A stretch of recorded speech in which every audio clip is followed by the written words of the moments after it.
ప్రభువైన యేసుక్రీస్తు నామంలో మీ అందరికీ శుభములు. నేటి దేవుని వాక్యమును చదువుకుందాం. నిర్గమాకాండం 15వ అధ్యాయము 27వ వచనం. తరువాత వారు ఏలీమునకు వచ్చిరి. అక్కడ 12 నీటి బొగ్గలు 70 ఈత చెట్లు ఉండెను. వారు అక్కడనే ఆ నీళ్ల యొద్ద దిగిరి. జీవితమంతా గడ్డుకాలం కాదు, బ్రతుకంతా చీకటి కాదు. అలా అయితే మనము నిరుత్సాహంలోనే మునిగిపోతూ ఉంటాం. కానీ మన కష్టకాలముల్లో, గడ్డు కాలములలో మనకు దేవుడు తోడుగా ఉంటాడన్నటువంటి సత్యాన్ని పరిశుద్ధ గ్రంథం మనకు తెలియచేస్తుంది.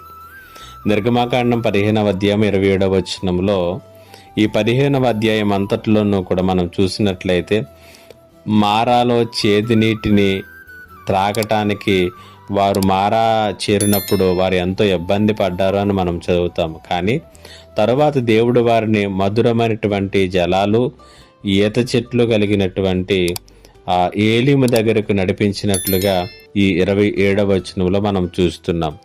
ఈ 2 మజిలీలను మనం గమనించినట్లయితే వారు దేవుడు నడిపింపుతోనే వారు ఈ 2 మజిలీలు కూడా చేశారు. మేఘము క్రింద వారు ప్రయాణించి మారాకు వచ్చారు.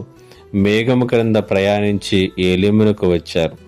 చేదు దుఃఖాన్ని కలిగించినటువంటి మారా ప్రయాణము నుండి మధుర జలములను సమృద్ధి కలిగినటువంటి స్థలమైనటువంటి ఏలీమునకు వచ్చారు. కాబట్టి ప్రతి కష్టమైనటువంటి ఎడారిలో ఆదరణ అనేటువంటి నీటి బొగ్గులు కూడా ఆయన ఉంచుతాడు. మారా తర్వాత ఏలీము కూడా ఉంటుంది. చేరు తర్వాత మధుర జలములు కూడా ఉంటాయి. మరిచిపోకు, జీవితం అంతా కూడా గడ్డుకాలం కాదు, బ్రతుకంతా చీకటి కాదు. మారా దగ్గరే ఏలీము కూడా ఉన్నది. నీ వాటమి ప్రక్కనే విజయం కూడా ఉన్నది. కష్టం ప్రక్కనే సంతోషము కూడా ఉన్నది. ఓడిపోయిన చోటే దేవుడు విజయంతో నిలబెట్టేటటువంటి వాడు. పరిశుద్ధాత్మ దేవుడు ఈ మాటల చేత మిమ్మల్ని బలపరచునుగాక. ఆమేన్. ప్రార్థన. మా గొప్ప దేవుడు అయిన తండ్రి, నీకు వందనాలు, స్తుతులు, స్తోత్రాలు.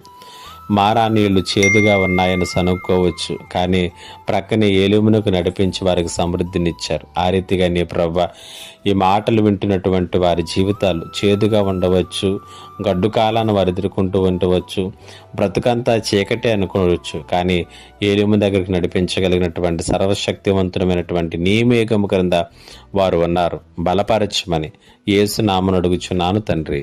ఆమేన్.